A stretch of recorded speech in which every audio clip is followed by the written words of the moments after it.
Welcome back to my channel Rajesh Gupta classes.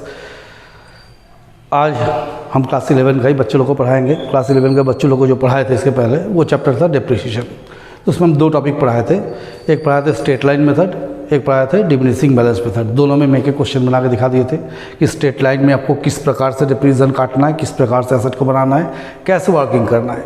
Similarly diminishing में बताए थे कि कैसे डिप्रिसिएशन काटना है, कैसे एसेट अकाउंट को मेंटेन करना है, कैसे बैलेंस निकालना है। ठीक है, ये दोनों तरीके से हम बता दिए थे, स्ट्रेट लाइन और डिमिनिशिंग। आज क्लास 11 के बच्चों का एक और टॉपिक होता है जिसको बोलते हैं हम लोग प्रोविज़न फॉर डिप्रिसिएशन। तो देखिए, प्रोविज़न फॉर डिप्रिसिएशन जब हम पढ़ाएंगे तो सबसे पहले हमको जानना होगा कि प्रोविज़न फॉर डिप्रिसिएशन के समय हमको करना क्या है। देखिए, एक क्वेश्चन हम पहले बोर्ड में लिख दिए, प्रोविज़न फॉर डिप्रिसिएशन में हमको क्या क्या बनाना है। देखिए, प्रोविज़न फॉर डिप्रिसिएशन में हम लोग को 3 अकाउंट बनाना पड़ता है। सबसे पहले हम लोग क्या ध्यान देंगे, क्या क्या अकाउंट। एक बनाना पड़ता है एसेट्स अकाउंट, एक बनाना पड़ता है provision for depreciation account, provision for depreciation account, और एक हम लोग बनाना पड़ता है डिप्रिसिएशन अकाउंट। ये 3 अकाउंट बनाते हैं। तो आप लोग को मन में सवाल होगा कि सर आप जो बता रहे हैं इसमें क्या डिफरेंस है, ऐसा क्या नया डिफरेंस आ गया। देखिए, नया डिफरेंस कुछ नहीं है, डिफरेंस यही है कि इसके पहले जब वो लोग एसेट्स अकाउंट बनाते थे तो उसमें सारा डिप्रिसिएशन को लिखते थे एसेट अकाउंट में ही। ठीक है, डिप्रिसिएशन के एक अलग से अकाउंट खोलते थे लेकिन उसमें सिर्फ डिप्रिसिएशन का अमाउंट लिखते थे, एसेट में भी लिखते थे। लेकिन इसमें क्या है कि जब हम लोग प्रोविज़न फॉर डिप्रिसिएशन पढ़ेंगे इसमें साफ साफ माथा में आप लोग बैठा लीजिए कि प्रोविज़न फॉर डिप्रिसिएशन अकाउंट जब हम बनाएंगे, उस मेथड से जब हम बनाएंगे तो इस मेथड के अंतर्गत कोई भी डिप्रिसिएशन एसेट्स अकाउंट में रिकॉर्ड नहीं होगा। क्या बोले कि कोई भी डिप्रिसिएशन एसेट्स अकाउंट में रिकॉर्ड नहीं होगा, और तब तक रिकॉर्ड नहीं होगा कि जब तक वो पर्टिकुलर एसेट्स आपका सेल ना हो जाए। सपोज कीजिए मेरे पास 3 एसेट है, एसेट 1, एसेट 2, एसेट 3। तीनों का हम अकाउंट एसेट्स अकाउंट बना रहे हैं। जब भी हम एसेट्स अकाउंट बनाएंगे तीनों का डिप्रिसिएशन तो लगता है ना, हर 3 साल में डिप्रिसिएशन लग रहा है, तो हर साल का डिप्रिसिएशन जो है उसको हम लोग एसेट्स अकाउंट में नहीं दिखा के प्रोविज़न फॉर डिप्रिसिएशन अकाउंट में शो करेंगे। ठीक है, अब सवाल उठता है कि सर तब तो कोई भी डिप्रिसिएशन एसेट अकाउंट में नहीं आएगा। नहीं, डिप्रिसिएशन जरूर एसेट अकाउंट में आएगा। कब आएगा तब जब हम एसेट्स अकाउंट एसेट को सेल करेंगे। जैसे 3 एसेट है, मानिए एसेट नंबर 2 को हम सेल किए 3 साल बाद, तो 3 साल तक उस एसेट में, एसेट नंबर 2 में जितना डिप्रिसिएशन लग चुका है अभी तक 3 साल में, उस टोटल डिप्रिसिएशन को उठा के कहाँ ले आएंगे, एसेट्स अकाउंट में, और उसी साल लाएंगे जिस साल आपका एसेट सेल हो रहा है। अदरवाइज एसेट्स अकाउंट में कोई डिप्रिसिएशन नहीं आएगा। जितना भी डिप्रिसिएशन आएगा उसको हम लोग लिखेंगे प्रोविज़न फॉर डिप्रिसिएशन अकाउंट में। ठीक है, और एसेट्स अकाउंट में हम लोग क्या करेंगे, जब तक सेल नहीं होगा तब तक एसेट्स को balance B D, balance C D, balance B D, balance C D ऐसे ही टांगते हुए चले जाएंगे। जिस साल में सेल होगा या जिस साल कोई एसेट परचेज करेंगे उस साल एसेट्स अकाउंट में फिर से एक नया एंट्री डालेंगे। अदरवाइज ये बैलेंस कैरी फॉरवर्ड होता रहेगा। ठीक है, तो चलिए एक क्वेश्चन हम लिखे, पहले क्वेश्चन को देख लीजिए। हम क्या लिखे, 1 अप्रैल 2017 को एक firm purchase of machinery for ₹5 lakh. एक फार्म क्या किया, एक मशीन खरीदा 5 लाख में। Depreciation charge 10% by SLM. Depreciation कैसे चार्ज करना है, 10% स्ट्रेट लाइन मेथड में। ऑन 1 जुलाई 2020 को firm sold the machine for 2,20,000। क्या बोला कि 1 जुलाई 2020 को फार्म क्या किया, मशीन को आपको 2,20,000 बेच दिया। अब जरा आप लोग देखिए बुक कब क्लोज होता है, अप्रैल से लेकर मार्च तक। तो मेरा अकाउंटिंग ईयर क्या हो रहा है, 1/4/17 को खरीद रहे हैं तो अकाउंटिंग खत्म होगा 31/3/18 को। फिर 1/4/18 को चालू होगा तो खत्म होगा 31/3/19 को। फिर 1/4/19 को चालू करेंगे, खत्म कब हो जाएगा 31/3/20 को। अब जरा डेट में ध्यान दीजिए आप लोग, ये जो हम डेट लिखे ये तीनों डेट के अंदर एसेट सेल नहीं हुआ। खरीदे कब है, 1 अप्रैल 2017 को। ठीक है, और एसेट सेल कब किए, 1 जुलाई 2020 को। 31 मार्च 2020 तक मेरा एसेट सेल नहीं हुआ है। तो मेरा एसेट कब सेल हुआ, आफ्टर 31 मार्च 2020। इसके बाद हम सेल किए तो हम क्या होता है क्लियरली कि एसेट्स अकाउंट में डिप्रिसिएशन को तब तक हम लोग नहीं लिखेंगे जब तक एसेट सेल ना होगा। यानी 1/4/19 से लेकर 31/3/20 यहाँ तक जो 3 साल है, ये 3 साल में एसेट सेल नहीं हुआ। इस 3 साल एसेट्स अकाउंट में हम कोई डिप्रिसिएशन चार्ज नहीं करेंगे। चलिए एसेट्स अकाउंट बनाकर दिखाते हैं। देखिए ये बनेगा, हम एसेट्स अकाउंट बना रहे हैं। ठीक है, आराम से देखना, इसमें कुछ हड़बड़ी का चीज़ नहीं है। देखिए जैसे ये है, मनी का एसेट्स अकाउंट बना रहे हैं हम लोग, और एक हम बनाएंगे प्रोविज़न फॉर डिप्रिसिएशन अकाउंट। ठीक है,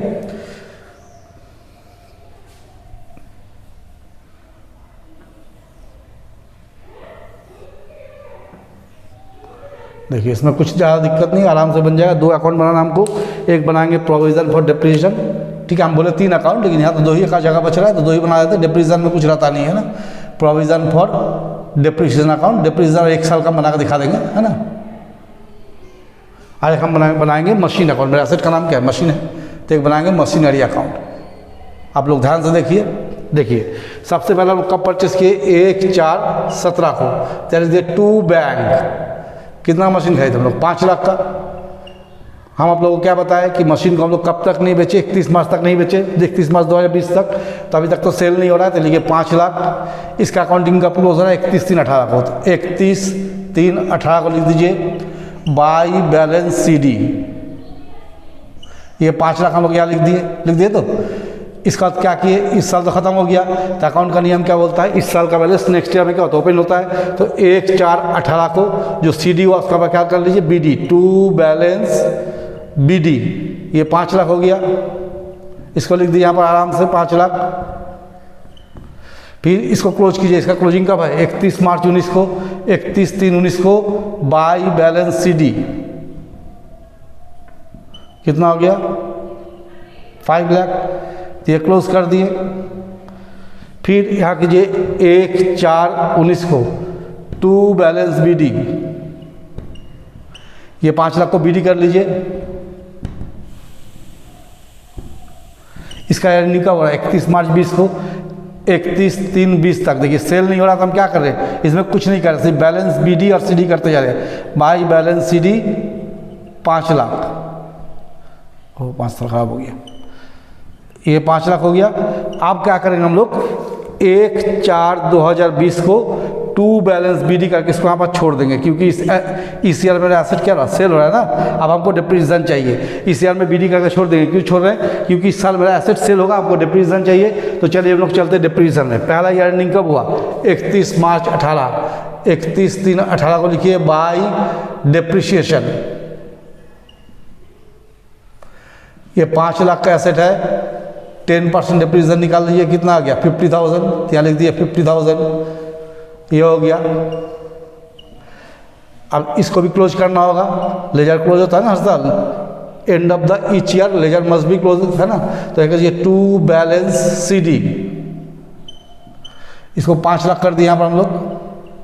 फिर देखिए 1/4/18 जो CD किए हैं, यहाँ पर आपको क्या हो जाएगा? By balance BD, by balance BD। ये 50,000 आ गया। फिर ये इसका अकाउंटिंग ईयर कब खत्म हो रहा है? 31 मार्च 19 को। तो 31/3/19 को फिर डिप्रीशिएशन काटिए बाई डिप्रीशिएशन अकाउंट। कितना का असर है? 5 लाख का। ये साल पूरा चला। स्ट्रेट लाइन है, स्ट्रेट लाइन में नियम क्या है कि ओरिजिनल कॉस्ट में कटता है। तो फिर 50,000 लिख दीजिए। ये क्या हो गया? आप तक इस एसेट में कितना डिप्रीशिएशन लग गया? 1 लाख। इसका कीजिए 1 लाख। 31 मार्च 19 फिर कर दिए टू बैलेंस CD। लेजर को क्लोज करेंगे 1 लाख। ठीक है। फिर 1/4/19 को जो CD है, इसको क्या कीजिए? BD, by balance BD 1 lakh. Oh sorry, इस तरह डिप्रीशिएशन नहीं काटे। 31/3/2020 को डिप्रीशिएशन लिखिए बाई डिप्रीशिएशन। इस साल का भी पूरा चला मेरा सेट, ये पूरा रनिंग हुआ मेरा। तो इस पे पूरा डिप्रीशिएशन काट लीजिए। 5 लाख का 10%। कितना हो गया? 50,000। तो इस साल का एंड तक कितना डिप्रीशिएशन हो गया? 1.5 लाख है ना। तो यहाँ कर दिए 1.5 लाख। यहाँ लीजिए 31/3/2020 टू बैलेंस CD। कितना हो गया? 1.5 लाख। यहाँ लिख दीजिए। फिर यहाँ पर कीजिए, थोड़ा बड़ा कर लीजिए, छोटा हो गया है। 1/4/2020 बाई बैलेंस BD। कितना डिप्रीशिएशन अभी तक है मेरे पास? 1.5 लाख रुपया डिप्रीशिएशन लग चुका है। अब इस एसेट को हम लोग कब सेल कर रहे हैं? इस एसेट को हम लोग सेल कर रहे हैं 1 जुलाई। तो देखिए 1 जुलाई को अगर सेल कर रहे हैं तो 1 अप्रैल 2020 को हम बैलेंस BD कर चुके हैं यहाँ पर। और सेल कब कर रहे हैं? 1 जुलाई 2020 को। कितना महीना यूज किए? 3 महीना। एसेट किस साल कितना महीना यूज किए? 3 महीना। तो यहाँ पर कितना डिप्रीशिएशन रहेगा? 3 महीना का। तो बाई डिप्रीशिएशन ये 5 लाख पर 10% इंटू 3/12 कितना का? 12,500। यहीं पर एसेट का हम लोग इसको क्लोज करेंगे, क्योंकि इसके आगे एसेट मेरे पास है ही नहीं। क्यों क्लोज कर रहे हैं? क्योंकि एसेट को हम इसी समय बेच दे रहे हैं। तो एसेट जब तक मेरे पास है तब तक का डिप्रीशिएशन लगेगा, जब हम बेच देंगे एसेट मेरे पास है ही नहीं तो डिप्रीशिएशन लगने का सवाल ही नहीं है। तो हम लोग इसको यहाँ क्या करेंगे, 1,62,500 इस एसेट में ये 3 साल 3 महीना में कितना डिप्रीशिएशन लग चुका है, 1,62,500। तो इसका हम लोग क्या करेंगे यहाँ पर 1/7/2020 को इसको ट्रांसफ़र कर देंगे टू मशीनरी अकाउंट। कहाँ ट्रांसफ़र करेंगे डिप्रीशिएशन को? To machinery account. कितना ट्रांसफ़र करेंगे? 1,62,500। ये जो ट्रांसफ़र हुआ अब उसको उठा के यहाँ पर ले आइए, 1/7/2020 एसेट सेल कर रहे हैं ना, तो by provision for depreciation, by provision for depreciation. हम लोग ऐसे भी जानते हैं कि एक लेजर से अगर आप दूसरे लेजर में जाते हैं तो उसका साइड क्या होता है, चेंज होता है। देखिए किस साइड में लिखते हैं, डेबिट साइड में। जब हम मशीन अकाउंट में लाते कहाँ लिखे इसको, क्रेडिट साइड में, ठीक है। तो एक लेजर से दूसरे लेजर में जब जाइएगा साइड चेंज कर देना होगा। ये तो लिख दिए। आप क्या किया, मशीन को कितना में सेल कर दिया, 2,20,000 में। तो लिखिए by bank account, by bank account 2,20,000। तो देख लीजिए कितना हो गया, 5 लाख। तो नियम से यहाँ भी कितना होना चाहिए, 5 लाख। तो इसका टोटल 5 लाख नहीं रहा, जो बच रहा है उसको लिख दिए by profit and loss account. Minus करके देखिए कितना होगा, मेरे हिसाब से तो 1,17,500 होना चाहिए, 1,17,500। ये हो गया लॉस। तो कैसे समझाएं आप लोग को? हम समझाएं कि जब भी हम लोग प्रोविज़न फॉर डिप्रीशिएशन मेथड में जाएंगे तो एसेट्स अकाउंट में कोई भी डिप्रीशिएशन को हम लोग नहीं लिखेंगे। सारा डिप्रीशिएशन के लिए एक अलग से अकाउंट खोलेंगे, प्रोविज़न फॉर डिप्रीशिएशन, इसमें सारा डिप्रीशिएशन लिखेंगे। और एसेट्स अकाउंट में, फिर से बोल रहे हैं, और एसेट्स अकाउंट में डिप्रीशिएशन को हम तभी ट्रांसफ़र करेंगे जब एसेट सेल हो रहा है। जिस समय सेल होगा उस दौरान, उस समय जितना दिन आप एसेट की यूज किए उस एसेट का टोटल डिप्रीशिएशन को उठा के यहाँ पर ले आना है। जैसे कि यहाँ के देखिए इस एसेट को हम 1 साल 2 साल 3 साल 3 साल यूज कर लिए। 3 साल में 1.5 लाख रुपया लगा था। चौथा साल में हम लोग क्या किए, 3 महीने के बाद उसको बेच दिए। तो चौथा साल में ठीक 3 महीने का डिप्रीशिएशन काट के लिख दिए। तो टोटल डिप्रीशिएशन कितना हो गया, 1,62,500। ये हुआ डिप्रीशिएशन। इसको उठा के कहाँ कर दिए हम लोग, इस जगह में लिख दिए, ठीक है। और उसके बाद दिखा दिया बाय बैंक कितना में सेल किया, 2,20,000 में। तो जो बचाव क्या हो गया, लॉस। एकदम सिंपल है।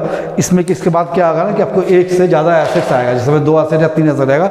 उस टाइम थोड़ा सा वर्किंग करके दिखाना पड़ेगा क्या होता है कि उसमें 2-3 एसेट आएगा, मतलब 3 एसेट खरीदे हैं। तो एक एसेट को हम लोग जब बेचने जाएंगे तो उस पर्टिकुलर एसेट का डिप्रीशिएशन अलग से निकालना पड़ेगा कि कितना लगा है, कि यहाँ पर तो कंबाइंड रहेगा, दिखेगा नहीं, ठीक है। तो हम लोग क्या करेंगे, अलग से उसको दिखा देंगे। तो चलिए नेक्स्ट क्लास में हम उसको बताएंगे। तब तक आप लोग इसको प्रैक्टिस करते रहिए। 1 क्वेश्चन 2 क्वेश्चन 3 क्वेश्चन जितना बना सकते हैं बनाइए। और खूब ध्यान से देखिए, ये MCQ का ध्यान में रख के पढ़िएगा तो पढ़ाई नहीं हो पाएगा। आपको सीखना सब कुछ है, क्योंकि अकाउंट्स में MCQ काम नहीं करेगा जब तक बनाने नहीं जानिएगा। इसलिए हर चीज़ को बढ़िया से प्रैक्टिस कीजिए। इस चैप्टर के एंड में हम MCQ भी करा देंगे, उसके लिए कोई टेंशन का बात नहीं है। तब तक आप लोग उसको देखिए, पढ़िए, बनाइए और मेरे चैनल के साथ बने रहिए। मेरे चैनल को लाइक कीजिए, सब्सक्राइब कीजिए। जितना आप लोग सब्सक्राइब कीजिएगा, जितना शेयर कीजिएगा, उतना ही हम लोग को भी पढ़ाने में अच्छा लगता है कि हम मेरे चैनल में आदमी स्टूडेंट एंगेज हो रहा है, स्टूडेंट आ रहा है। ऐसे करने से हम लोग को मनोबल बढ़ता है, हम लोग को भी पढ़ाने में अच्छा लगता है। ठीक है, थैंक यू।